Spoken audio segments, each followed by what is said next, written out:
So I have been a wrestling fan pretty much my whole life. I'm sure a lot of you guys are as well. I used to watch wrestling with my grandmother when I was about 7 years old.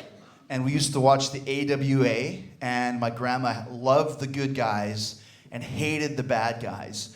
And I love my grandma, but I was like, she's crazy. Like, the bad guys are the best. I remember I wanted to grow up to be Jesse the Body Ventura because he had like one of those bum chins, you know, like a little chin. And he used to stick a jewel in the chin. I was like, that's the coolest thing I've ever seen in my life. I just don't have the chin for it. You know, I don't have a jewel holding chin. But what we used to do is, as I grew up and got older and got into high school and then college, my friend and I, his name was Wallace, that was his nickname. My nickname was Irvass. I don't know what our obsession with bums were, but what we would do is we would wait at the Polo Park Inn, which was right near the Winnipeg Arena. That's where all the wrestlers stayed. And we were too scared to ask the guys for a picture because they were too big and intimidating. As a matter of fact, the only guy that I ever spoke to who wasn't big and intimidating was Coco Beware. He was about my height. He's really, really kind of rotund, though. And I remember I was like, yeah, Coco, I want to be a wrestler. Like, how do I gain weight? And he said, got to drink a lot of beer. And then he asked me where I could buy some cocaine.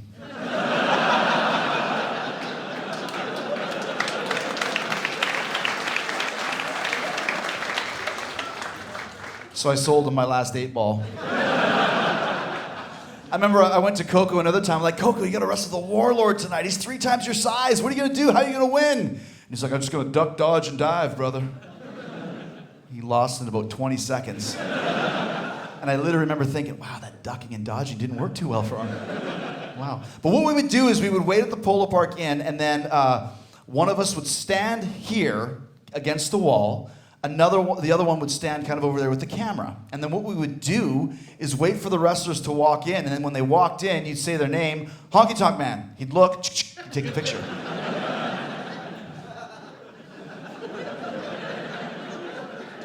And if you timed it right, it would be perfect, because he'd be looking, and you'd be there like this. And then it would look like you had a perfect picture with Honky Tonk Man. Problem was, my timing was immaculate. Wallace's timing was shit. So all the pictures that I took of him and the wrestlers were great. All the pictures he took of me, the guy was gone, he was just out of the shot, he was in front of me, there was blurry, and it started really getting on my nerves. It's like, oh, you got the Honky Tonk Man, you got Kamala, you got Luke Bushwhacker. I got nobody, man. You my Davey Boy Smith, you my Outback Jack, you my Outlaw Ron Bass.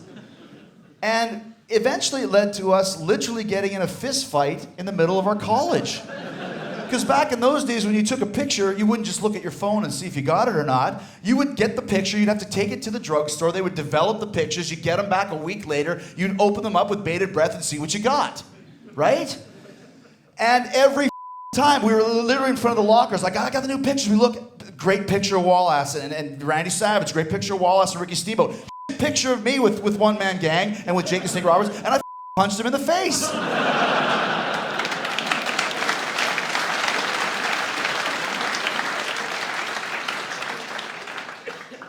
And we had to go to the dean's office, the principal, and sit there. He said, why were you in a fist fight in the middle of the hall?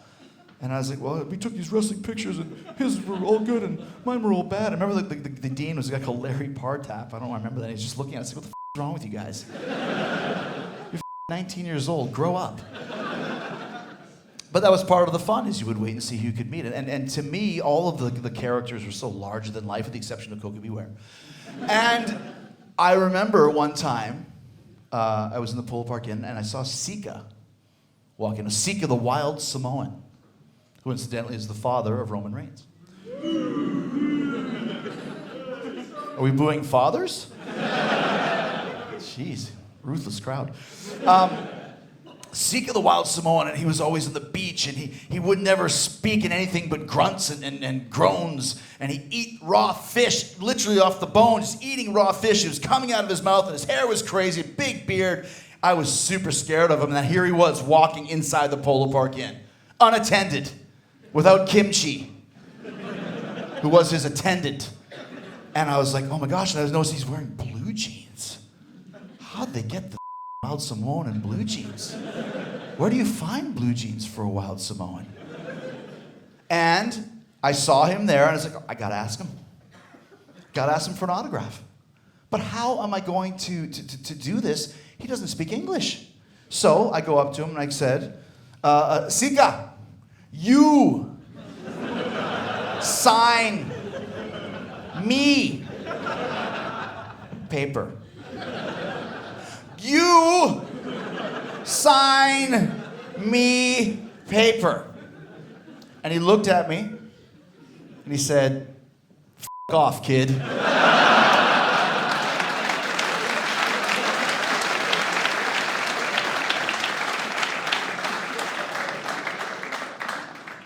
And all I could think was, he speaks English! Did anybody hear him speak English? I can't believe it! Little did he know that I would grow up many years later to become the first ever undisputed champion in the history of the business.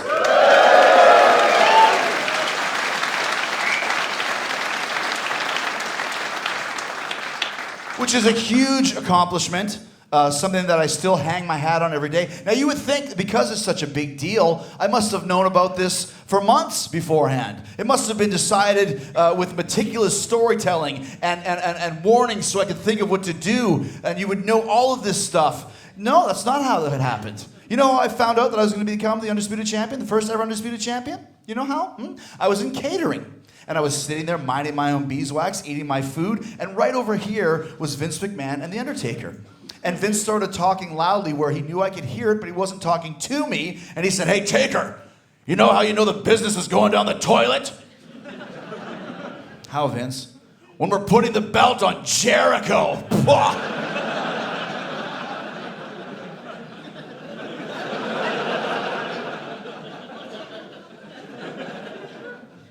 Is there another Jericho? And that's how I found out, literally hours before the show, with a thinly veiled insult. And that's why, like, when you see these great championship victories of the past, and Bret Hart would be in the ring with 65 Hart brothers, and they'd all be jumping up and down, and the whole family would be there. I had no family when I won the Undisputed Championship because I didn't know until 6 hours before. So we do the match, and I beat The Rock, and then I beat Steve Austin, and there's a big pomp and circumstance, and Vince is raising my hands. You saw it earlier, the confetti's dropping from the ceiling, and the crowd in San Diego is completely dead. Because I think they were thinking, they put the belt on that guy? Him? Huh? But it was great, and I'm standing there for a couple extra seconds. Now, Roddy Piper had told me years ago that the loneliest position in wrestling is in the main event. Because when you get to the back, everyone's gone. Because they take the moment to leave during your match to beat the crowd. Well, not only was everybody gone, so was Vince when I came back through. He was literally just standing beside me 30 seconds ago. He must have just got in and just ran. Everybody was gone. There was a janitor sweeping up the floor. "Good job, buddy." And that was it. And then, in classic WWE fashion, you don't just get to bask in your glory. No, I had to go to the next town, which was Anaheim, about a 2-hour drive from San Diego. So I get in the car and I drive to the Hilton, and I get inside. I get there at 11:55, and I go to the counter, and the guy behind the counter is wearing a name tag, and his name is Regis P. O'Rourke Jr. Real name. Regis P. O'Rourke Jr. So not only does this guy have to carry that stupid name around his whole life, but apparently his dad did too. Regis P. O'Rourke Sr., apparently. So I go up there and I'm like, "Hey man, I'm checking in. Can I get something to eat?" He's like, "No, the restaurant closes at midnight." I'm like, "Well, it's 11:55. I mean, they must still..." "Nope, they are closed at midnight. They stop serving at 11:30. I'm like, "Well, wouldn't that mean they're closed at 11:30? He goes, "Don't get smart." "Okay, is there anything else I can eat around here, Mr. O'Rourke Jr.? "You can get pizza, Domino's." So he gives me this menu. I go up to my room. I open my bag. I pull the 2 title belts out, put them on the bed, put them on naked, look at myself in the mirror.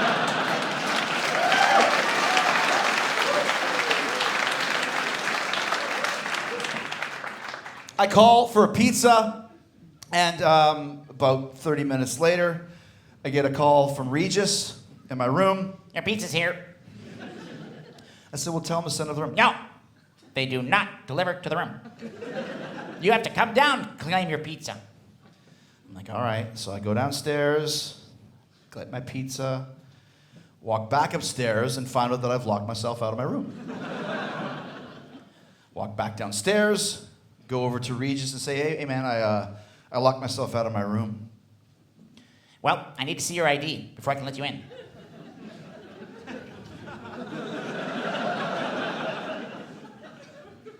I was just down here like 30 minutes ago. You gave me the pizza menu and... I don't care. I need to see your ID. I'm locked out of my room. The ID's in the room. Well, that's tough luck for you then. I'm not gonna let you in your room. I'm really having fun with this Regis imitation. I'm not gonna let you in your room. I'm not gonna do it. I'm like, dude, like you gotta let me in the room. He's like, Okay, I will walk you to your room, but you better have something in that room that I know for sure it's yours. once again, you just checked me in, but okay, let's go up to my room. We go up there, we get to the door, he opens it up. You stay right there, don't move. What do you have in your room? I'm like, okay, you know what's in that room? 2 world titles. Because I'm the new undisputed champion, bitch.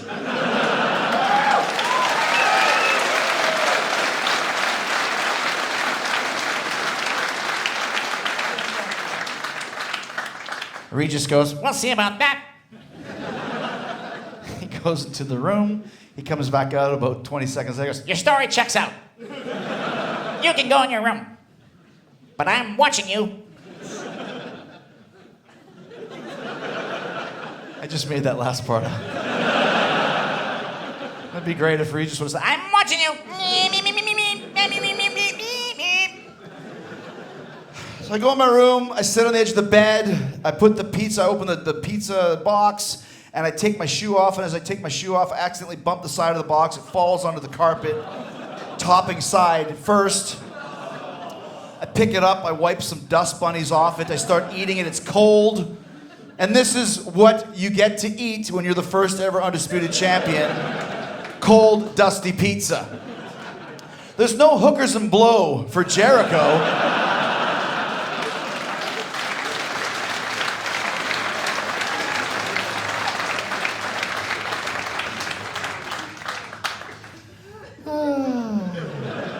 Hard to believe, right? You guys didn't know that, did you?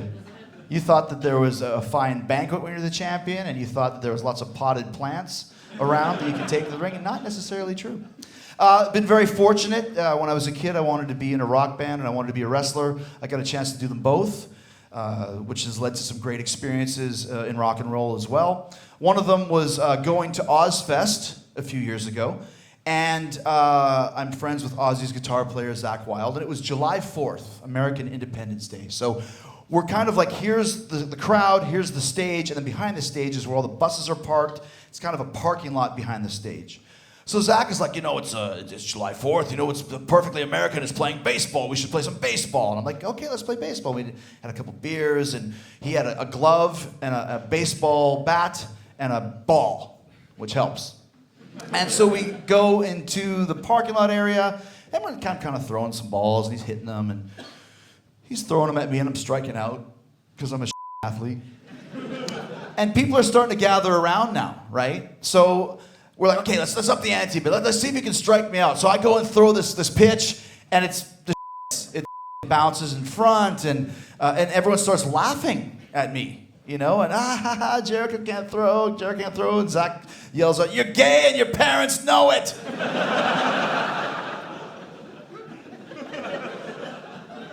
Which I guess the insult there is not that you're gay, but the fact your parents know you're gay.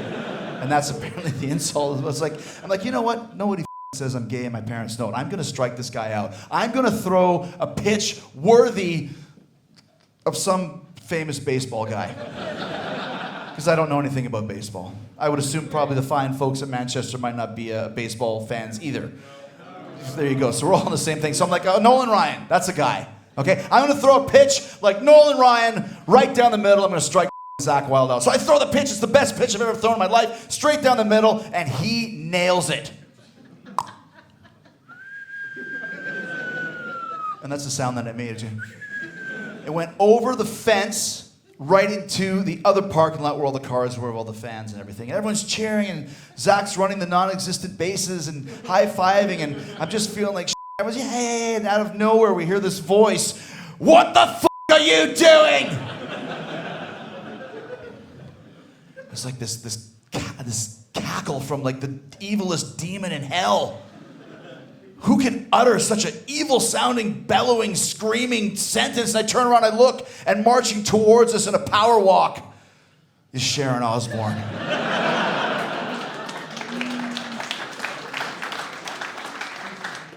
And she walks up and she goes, "What the f*** are you doing? Zach, if that baseball hits somebody in the head, we could lose the whole festival. We'll get sued everywhere. What's wrong with you?" And then she looks at me and goes, "And who the f*** are you?"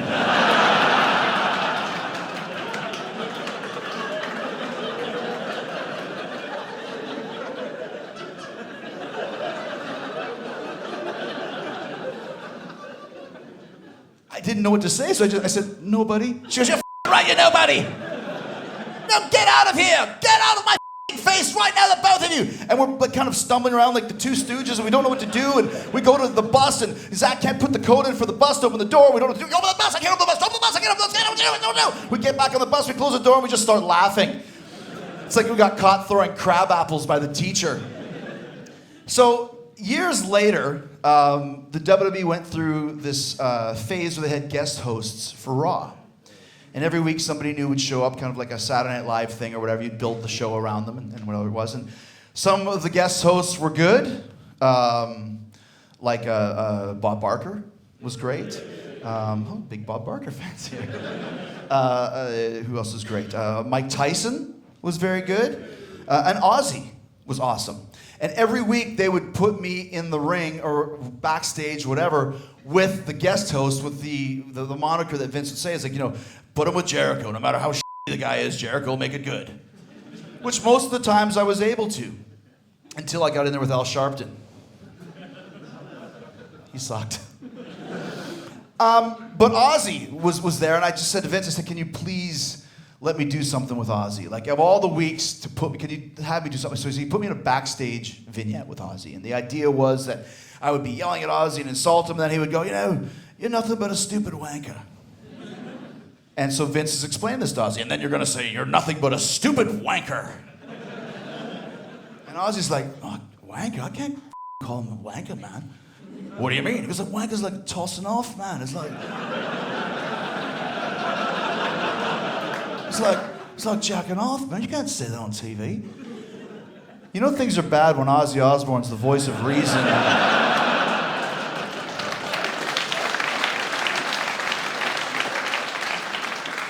Of what you can and can't say on TV. And Vince is like, "Well, but nobody in the United States knows what wanker means." And Ozzy's like, "Yeah, but doesn't your show go around the entire world, man?" Once again, things are bad when Ozzy's the voice of reason. So Ozzy just Vince changes, you're just whatever, you're just stupid. Or Ozzy, I think he said, "What's wrong with this crazy guy?" Which doesn't really sound like an insult, but when Ozzy said it, it was super funny. And so we were filming this vignette, and like, we have some downtime, and I'm like, I gotta ask Ozzy some questions, like some stuff I've always wanted to know. So there's a record that Ozzy has called Diary of a Madman. And on this album, there's a song called SATO. And I always wondered, what does it mean? So I'm like, "Ozzy, what does SATO mean off of Diary of a Madman?" He goes, "Well, whenever I can't think of a title for a song, man, I just use initials." And so when I was writing this song, I just had dinner with me and my wife and my ex-wife and her husband. So SATO stands for Sharon, Alan, Thelma, Ozzy. And I'm like, "You were married to Thelma for like 10 years. Couldn't quite remember her name." Sharon, Alan, Thelma, Ozzy. "Oh, that's really cool. What does the Black Sabbath song NIB mean?" And he goes, "Well, when I was writing this song, my drummer had a big beard like the tip of a pencil. So I called it Nib."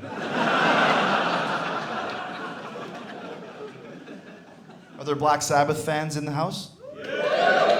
I just took one of the most evil songs and just made it into a total joke. Doesn't stand for not embodied, doesn't stand for nativity in black. When I asked Ozzy, they said, I don't even know what a nativity is, man. It stands for nib.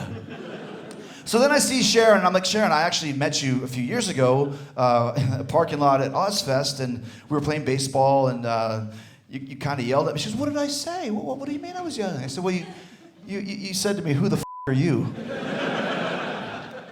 And Ozzy hears this and starts laughing. Who the are you, man? Who the are you?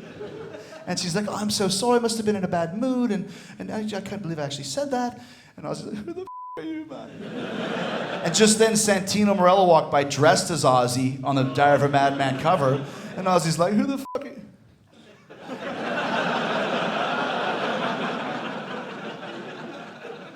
That guy looks just like me, man. Yeah, that's kind of the idea, Oz. So we do the rest of the show, and at the end of the night, I'm kind of waiting by the door, so I get one more chance to say goodbye to Ozzy and Sharon, because it's Ozzy, and they walk by, and I'm like, I'll see you later, Ozzy. He's like, who the are you, man? And then Sharon walks by, and she goes, bye-bye, love. And then she pinches my ass. I'd bang her.